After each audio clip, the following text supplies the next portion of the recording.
Welcome into another episode of The Jump, first one of 2024. So, first of all, Happy New Year. The biggest thing about 2024 is college football is back. So, this is the year of the return of college football, and I can't be more excited for it. So, it's like T-minus 6-7 months maybe. Just summer is the time frame that they're giving us. So, yeah, that's one thing to be excited for going into 2024.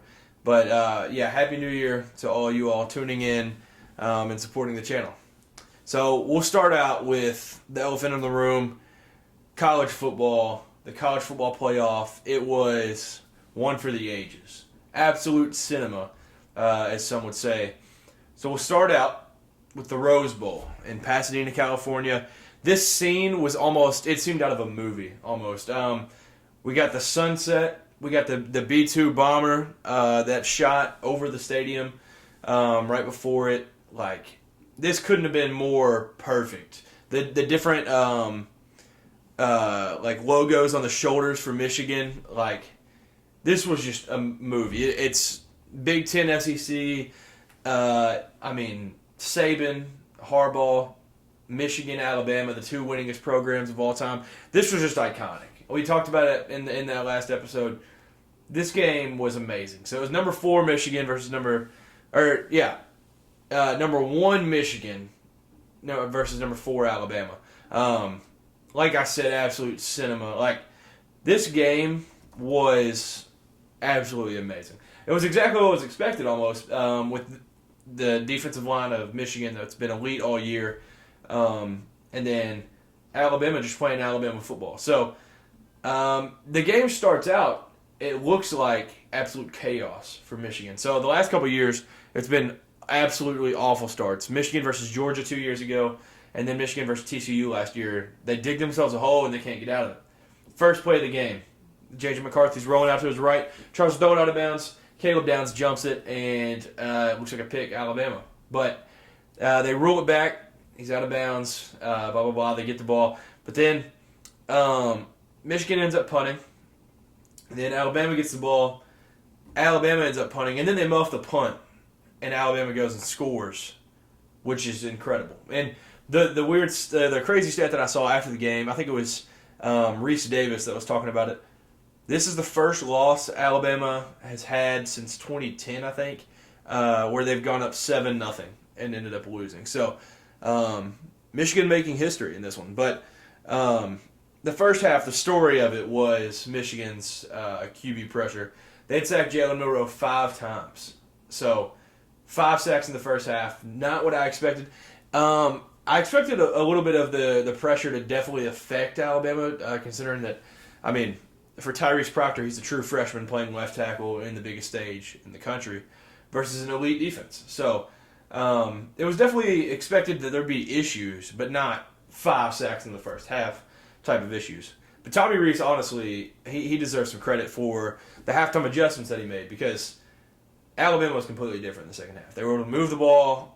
There was just a ton of different stuff drawn up. Not necessarily fireworks, but just to get the ball out quicker, just like little stuff.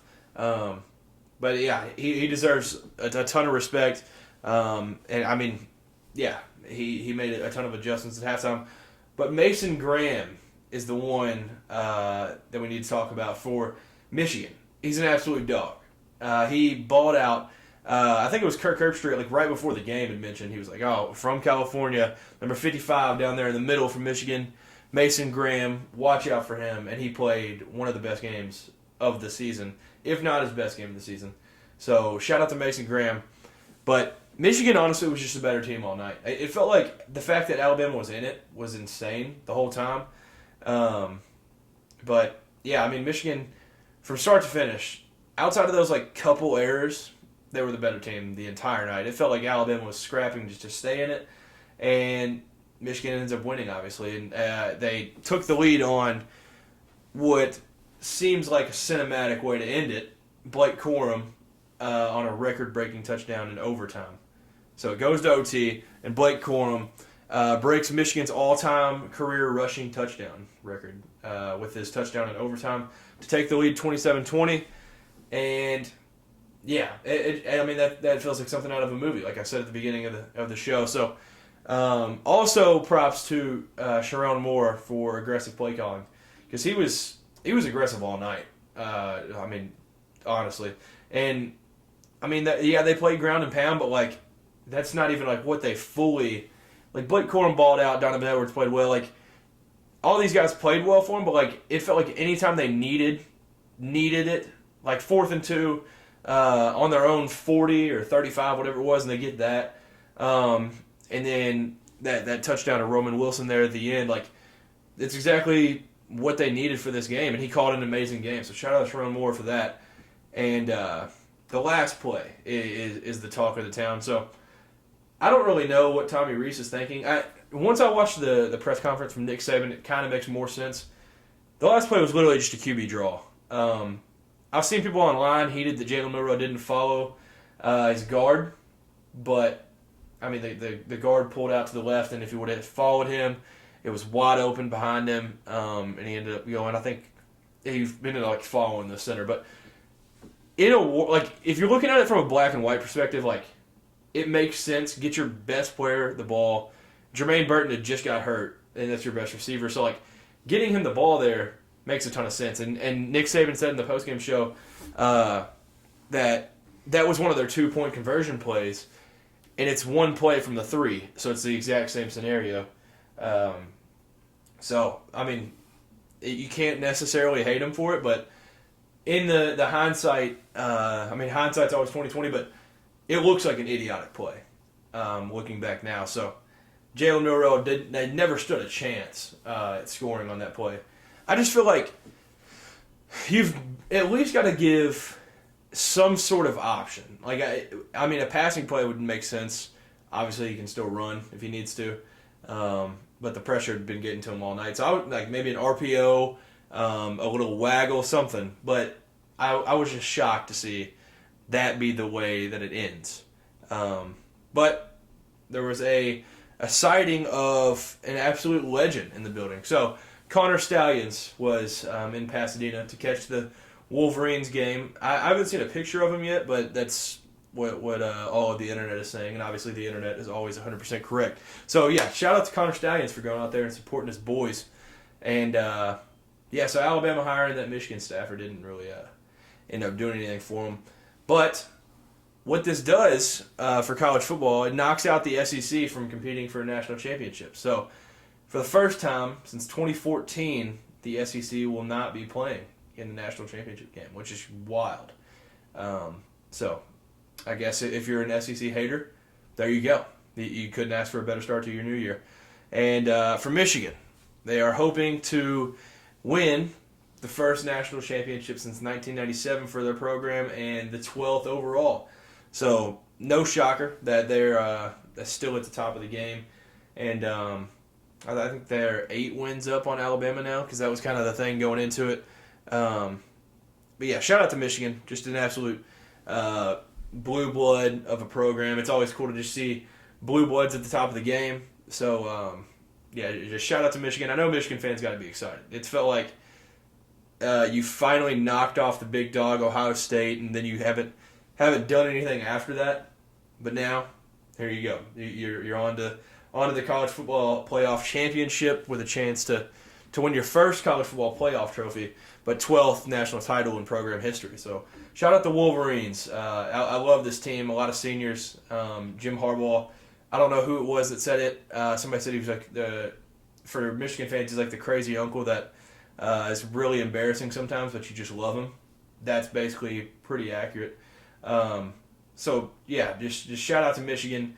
I know a couple Michigan fans. It's just an awesome fan base, and yeah, so shout out to them.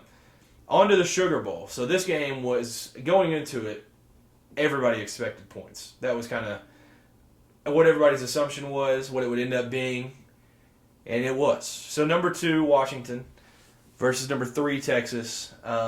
Washington gets it done, 37-31, in what was an absolute clinic of offense and a lot of chaos altogether. So Washington, straight off rip, does exactly what they did all year. get the passing game going right away. Jalen Polk, I think it was like the second or third play, 77-yard pass to Jalen Polk, almost went for a touchdown. It was the second longest reception in college football playoffs history, and he nearly scored on the first couple plays. So it was exactly what they had been doing all year, and they just keep going on. So Byron Murphy and T'Vondre Sweat were balling in the first half. This was kind of what I thought the X factor of the game would be for Texas. You got to get T'Vondre Sweat going. Quinn Ewers has obviously got to play well offensively, but T'Vondre Sweat was my thing. He's the best player on their defense. He's obviously got to play good. Yeah, it makes sense. It sounds stupid for me to point that out as being the X factor, but I mean that was really the difference. Him balling in the first half, it was a tied ball game, and it felt like Washington kind of controlled the second half, where he didn't necessarily take a step back, but definitely wasn't the same as what he was in the first half. Because this first half, T'Vondre and Byron Murphy scored a touchdown, which rocked. T'Vondre Sweat scored one in the Big 12 championship. So the big boys getting love though, so that was cool. But the third quarter was the difference. Like I mentioned, the second half was a completely different ball game altogether. So Washington outscored Texas 10-0 in the third, and Michael Penix Jr. didn't throw in a single incomplete pass. They showed the yards at one point, and it was 190 something to 16 in the third. It was a wild stat. Third quarter belonged to the Huskies, and that was kind of the difference in the game. So Michael Penix, like I said, just balled. He played possibly his best game of the year. If you go to the post-game interview with him, not Katie George, Molly McGrath asked him, he had said earlier in the week that he hadn't played his best game as a Husky yet. She asked him after, was this your best game? And he said, we got one more. So apparently to him, that is not his best game. But I think it's his best of the season, considering the stakes and who they're playing. He went 29 for 38, 430 yards, 2 touchdowns, no picks. Second most passing yards in a college football playoff semifinal game. It was just amazing. He was unreal. Pocket presence was crazy. Throwing tight window throws, he was just balling, and it was just awesome to see. But we almost had the collapse of the century in this game. So I think it was 37-28. Texas goes down, and they end up getting stopped or whatever. They kick a field goal, so it's 37-31. And then they onside it. Washington picks up the onside. You think it's kind of over. I think the way the timing was going to work, it was even if Texas has called timeouts and stuff, it'd get down to 15 seconds. Game was basically over. Or if they just keep getting first, then it was over. I think they ran 1 or 2 plays, whatever. They called timeouts. The third down, Dylan Johnson, the Washington running back, he runs the ball and gets hurt. And what would have happened, if he doesn't get hurt or anything, the clock goes down to 15. But with the injury timeout, basically, the clock stops, and then Texas gets 50 seconds put on. So you can't blame Washington for that, but it's just really lucky, I guess, for Texas. It wasn't a dirty play or anything, but there's the fact that they get all that time added on there. But then it comes down to the boneheaded plays. Washington punts it. It would have had them inside their 15, inside the Texas 15. They would have been pinned deep. They would have had to go about 90 yards, and the long snapper of all of them runs into the punt returner, which obviously running into the punt returner, you can't do that if he calls the fair catch. So then they get 20, 30 yards on that. So then they're going 70 yards instead of 90, which is a huge difference with 50 seconds on the clock. And I didn't really understand the play calling at the beginning because they were just trying to throw. Texas was trying to throw it to Sanders inbounds both plays with no timeouts on first and second down. Neither time the communication worked. He wasn't even looking to catch the ball. And then third down, they just throw an absolute bomb to Jordan Whittingham, and then he just he didn't moss him. He could have maybe called an offensive pass interference, but just makes an amazing catch. And I thought at this point Texas was going to do it because then they throw another pass, stay in bounds, come down with that one, get out, whatever. And they have 4 plays with 15 seconds from like the 10, maybe, and like they had a chance to win it. But obviously ends up on the last play of the game. They try to throw one to A.D. Mitchell and gets it bat of the way. Washington comes out with the win. So Kalen DeBoer continues to win just like he always has. NAIA, like he's got some stupid record now as a head coach. It's one of the most insane things in sports, and I mean it won't be shocking if the big dogs come calling after him after a while. But yeah, they just continue to win as the underdogs. But like I mentioned, Dylan Johnson being out as the Huskies go to the national championship as they head to Texas. I don't know if Dylan Johnson's going to be playing. So, for Washington, that's tough. He scored 2 touchdowns in this game. And it's just going to be tough without him. But, I mean, they've been doing it all year. So, why doubt them now? But, like I had mentioned, what an insane ending. Like, I thought Texas, against all odds, was going to end up getting that in the end. They had everything kind of laid there for them. And I think Quinn Ewers will probably return. Like he hasn't officially announced it, but I think kind of the way this one ended and him not playing the best game, I think he's going to return. That's just me with absolutely zero scoop, but just an assumption. But Washington will be playing for their 3rd national championship next Monday versus Michigan. So first one since 1991 if they end up winning this one. So. Shout out to Washington. Shout out to Michigan. I'll get into that game here in a little bit. But in the outside world of college football, non-playoff, so just some of the bowl games. Number 14, Arizona beat number 12, Oklahoma, 38-24. This game was awesome. 715 passing yards between the two teams, which I love. Absolutely love that. McMillan had 160 receiving yards. And I think it's Jacob Cowing had 152 receiving yards and 2 touchdowns. This trio is just so fun to watch with them two and Noah Fafita. And Oklahoma, though, they had 5 players with 40-plus receiving yards in this one. This game was just awesome. I mean, like, this one kind of warmed up the bowl season. Before this, it was kind of a lot of boring games, but this one was awesome. First 10-win season for Arizona since 2014, so shout out to Jed Fish and the boys out there. As they go into the Big 12, it's not crazy to talk about them potentially making the playoff next year. It's not a wild guess for them. But USC versus Louisville, number 15 Louisville, after my Cats whoop up on them boys rivalry week, and then they lose to Florida State. Now USC hands them another L. So USC won 42-28. But the story of the game, like literally nothing, there's no other takeaway than just Miller Moss.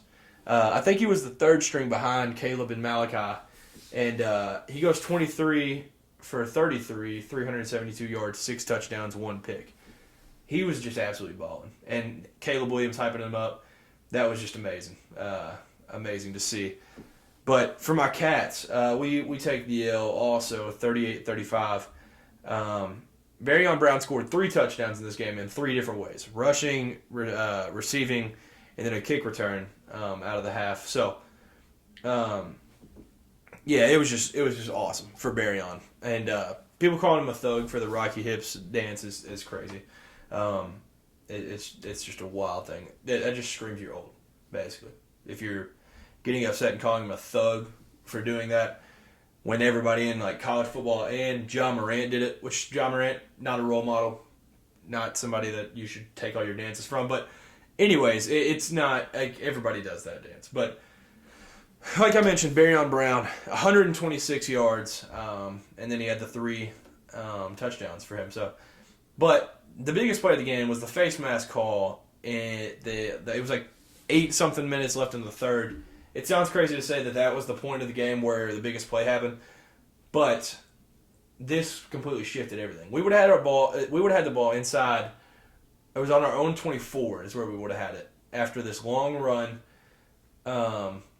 which, yes, I'm biased, but, like, how do you call that face mask on Jordan Dingle? It is 10 yards behind the play, and it ended up being like a 30-something yard gain.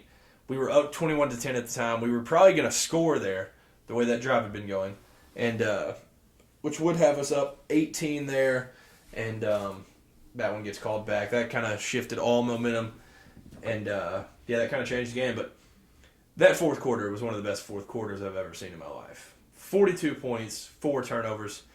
It was just exciting. Like, if y'all didn't see it, go watch the highlights. This game was outstanding. Like, there was 18 points scored in the last, 3 minutes. It was wild. But another huge, play in the game was that 3rd and 18 on the final drive where Clemson ended up taking the lead. Brad White continues this soft coverage. It's 2024 now, and I still don't trust us at the end of the games. So, I think it was 3rd and 18, and I think our guys were lined up 16 yards off the receivers, and they end up getting to 4th and 2, and then they get it that next play. So, yeah, it was a bad look. It's not shocking. Brad White has done that for years. As our OC, played real conservative in the end, and it's come back to bite us. We lost numerous games like that, so not shocking at all. But shout out to Clemson. If we could lose to anybody, I don't mind it being to Clemson. I like Dabo. I like Cade Klubnik. I like Phil Maffa. I like their whole team basically. But as for Phil Maffa though, so obviously he's sharing snaps, which prayers for Will Shipley. That injury looked terrifying, but he's sharing snaps with Will Shipley, and still sets the touchdowns. School's touchdown bowl game record with 4 touchdowns, 68 yards, and I hate that he didn't get the MVP, but I do like it kind of because Barryon got it. But yeah, this fourth quarter, like I said, 42 points, 4 turnovers. There was 5 lead changes in it, and it was awesome. It was an amazing game. As for Devin Leary, this game fit his Kentucky career altogether. He goes out with an interception, so that's how a lot of people thought of him, and that's how he's going to be remembered, with that being his last play. But he also played good. So he played good and bad. Great throws, bad throws. It was exactly his career in a nutshell. He went 16 of 28 in this game, 306 yards, 2 touchdowns. But he had 2 picks, which the fumble was really bad. I'll give Devin Leary haters that. One was on the last play of the game of the interceptions, and then the other one was tipped at the line and then got picked. So for the Devin Leary haters, you're not getting away with that one. He played good. I'm fine. I might be the biggest Devin Leary fan in the world because I have still fought the fight of arguing that he's a good quarterback, which Pro Football Focus does this thing, and I would read these articles and stuff, and he was graded as a top quarterback every single week, which is crazy because people thought he was just awful. But no, I mean he played well this season, and I give him props for a couple games. So I mean, Devin Leary haters are glad he's gone. I'm just glad he's gone because it's something new. I'm always looking for something new in the Brock Vandagriff era. Hopefully we'll be better. But shout out to Devin Leary. What a career at Kentucky. What a career in college in general. But so shout out Devin. For the NY6 Bowls, we had the Cotton Bowl.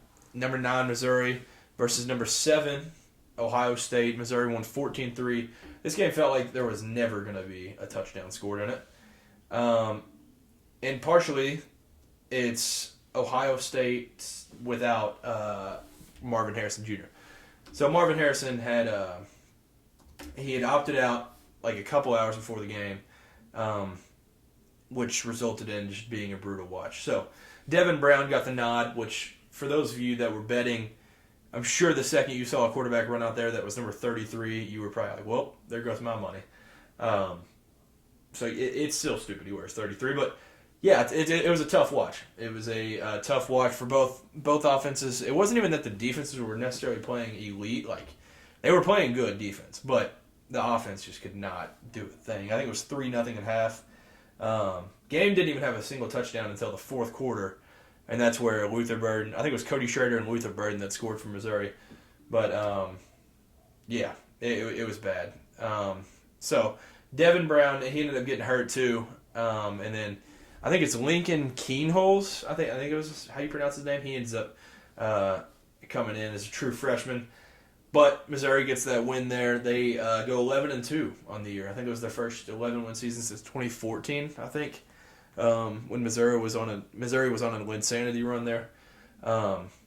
But yeah, shout out to Missouri, and they just extended Eli Drinkwitz. So I don't necessarily hate the guy. I know a lot of Kentucky fans do, so they probably just hate that. But it makes it fun, and with the East going away, we won't even play him every year soon. So we'll see how that goes. But Peach Bowl, so that had Missouri beating Ohio State was our first win over the Big Ten. And this was our next one. Number 11, Ole Miss versus number 10, Penn State. Ole Miss won 38-25, and it wasn't even that close. Caden Priestcorn, the tight end, he balled out. I don't have his stats in front of me, but he had 2 touchdowns and a 2-point conversion, I think. He probably had, it felt like 100 one-handed catches. But yeah, I mean, this was an amazing game for him.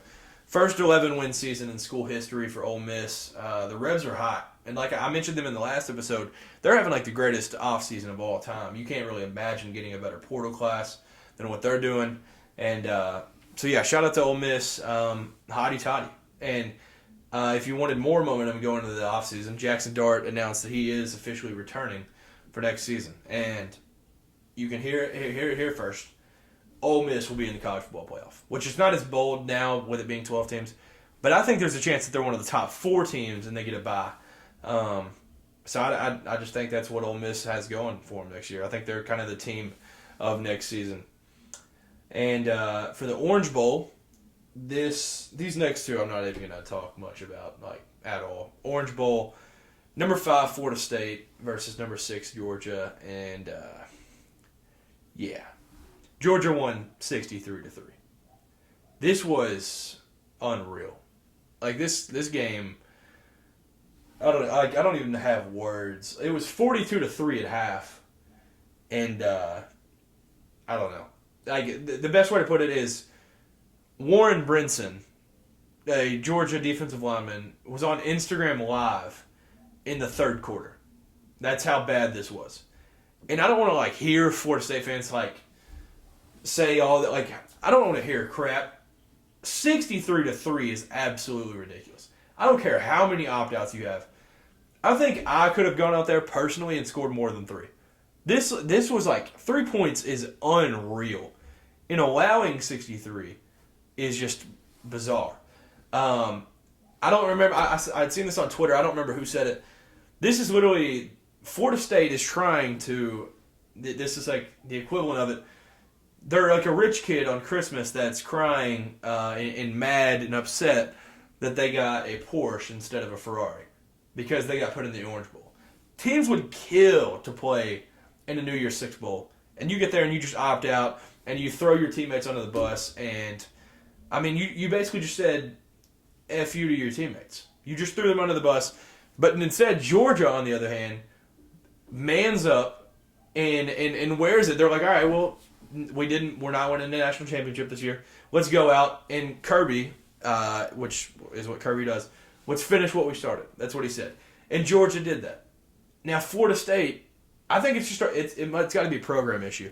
Because Norvell has done unimaginably well at Florida State since he's been there. But, like, if you can't rally your guys and get some of those guys to play, I don't know, man. I don't know. It's ridiculous. Georgia, shout out to Georgia, 63-3. What a waste of time. Like, I don't know. I know it's not their full roster, but dude, that's embarrassing. That is ridiculous. But Georgia did beat their own record for the largest margin of victory in bowl game history. So the previous record was 58 from last year's national championship versus TCU, and they just beat that. So now 60 points is that one. In the Fiesta Bowl, I probably have even less to say about this one. Number 23 Liberty versus number 8 Oregon. Oregon won 45-6. It wasn't even that close. This is really just Bo Nix session right here because I'm just going to read some numbers that he has. But Liberty had the worst strength of schedule in all of college football. We've got to stop putting them. We've got to stop putting group of 5 teams in these games, honestly. Like, I don't know. Like, Liberty might have been good for the Sun Belt Conference USA. Just, this is different football. Like it's different, and it was never that. It was 45-6 is generous for Liberty. But Bo Nix, final college game, one of my favorites to watch over the last, feels like 40 years. But I did enjoy his college career. Became a fan of him like his junior year of high school, and then followed him all through Auburn into Oregon. His final college football game, 28 for 35, 363 passing yards. And he tied the Fiesta Bowl record with 5 touchdowns, no picks in this game. And, he was fun to watch.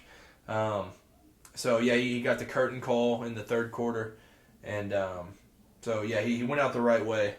But Bo also broke Oregon's all-time single-season passing touchdown record with 43. And then he also set the new NCAA record for the highest completion percentage in a season. So he beat Mac Jones on that. Now the record is 77.45%, which is nuts. Bo Nix, extremely efficient. But yeah, I mean that was kind of it. The NY6 Bowls were disappointing this year. But for those of y'all that were trying to clown on the SEC for starting out 0-3, we ended up just like having an amazing record overall. I'm pretty sure. I want to say it was like 6-4, but out of like the important bowl games, we were like 3-1 or something. It was whatever. I mean, and the SEC haters will always try to find something, but the SEC did fine in bowl season. But for college basketball, real quick before I get to the national championship, the 3 best teams in the Big East this year, undeniably, like going into the season, and then as the season had gone before conference play, Creighton, Marquette, UConn. All 3 of them lost their conference opener. So that's exactly what college football is this year. But Creighton has now started 0-2 in conference after falling to Villanova, and then they played Marquette. And I wish this was a stat that I knew before, because this is an insane stat. UConn is 4-16 in their last 20 conference openers. I don't even know how that makes sense, but that's ridiculous. That's an insane stat. But my Cats played Louisville in what used to be an amazing rivalry, what used to be probably the second biggest rivalry in college basketball. The Battle of the Bluegrass, and it went exactly what was expected. Cats dominated. But Kenny keeps his job, which I thought was shocking. And it seems like he's just going to keep it till the end of the year because Louisville doesn't have the money to fire him, which is absolutely hilarious from a Kentucky fan standpoint. Louisville's in shambles. Like, no program's had it worse in the last 10 years than Louisville, like, in every sport. But Kenny keeping his job is just wild, and Louisville fans hate it. But then we played Illinois State. Antonio Reeves, his old school, we ended up beating them single-handedly, whatever. And then Saturday, we opened the conference at Florida. First SEC game of the year. I'm excited for it. The last time we were down there, Casey Wallace got put into a chokehold dang near by a fan that stepped onto the court. So it's going to be a rowdy environment. Florida's a very good basketball team. Todd Golden's got them boys playing good basketball. The Wake Forest loss was shocking to me, but beating Michigan, all this stuff, like it's not shocking. Todd Golden's a good coach. So I'm excited for that game this weekend. So into the College Football National Championship. Number 1, Michigan versus number 2, Washington. Both 14-0 on the year at NRG Stadium in Houston, Texas. This upcoming Monday, January 8th. This game is going to be amazing. And I think part of it is because the contrast in styles of play.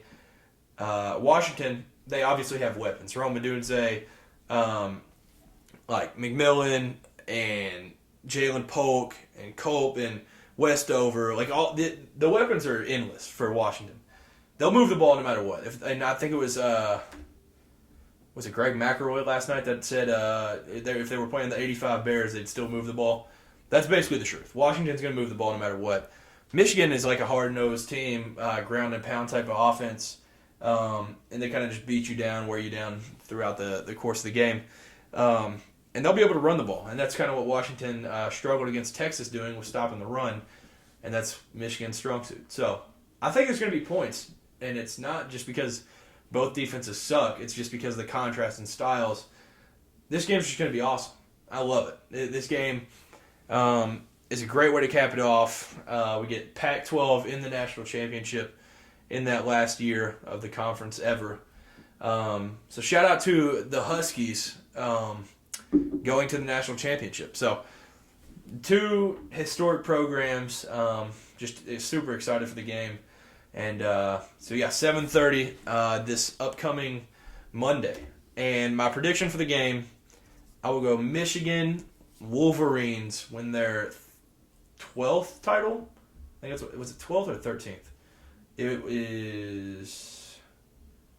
It will be their 12th if they win. Michigan Wolverines win their 12th title, 34-24 in Houston, Texas, and Jim Harbaugh leaves after the season. So sorry, Michigan fans, but it's gonna be like the meme. Well, did you do it? Yes. What did it cost? Everything.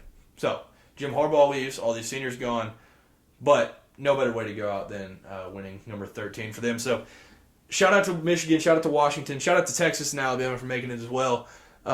Great years from all the teams. But yeah, this is kind of, for both of these teams, it does feel like it's now or never if they were going to do it for Michigan and Washington. So super excited for this game. Let me know in the comments what you all think is going to happen, who you think is going to win, and just let me know your thoughts on this college football playoff, because it ended up being amazing.